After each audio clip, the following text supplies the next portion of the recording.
Hello everyone, today I'll walk you through some troubleshooting steps to fix and get your Face ID and passcode options back where they belong. Let's get started. First, let's try by checking some basic settings on your iPhone. Open the settings. Here you can see I don't have any Face ID or passcode option available.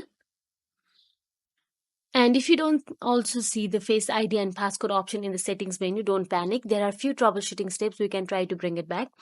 So firstly, let's scroll up and click on screen time.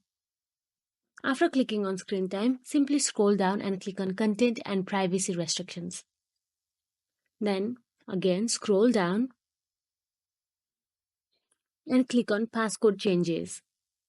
And make sure the passcode changes is on allow button. It must be on allow. Then go back and turn off the content and privacy restrictions. And then go back again. And there you can see Face ID and passcode option available now.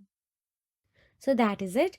If you found this video helpful, please like, share and subscribe, and thank you so much for watching.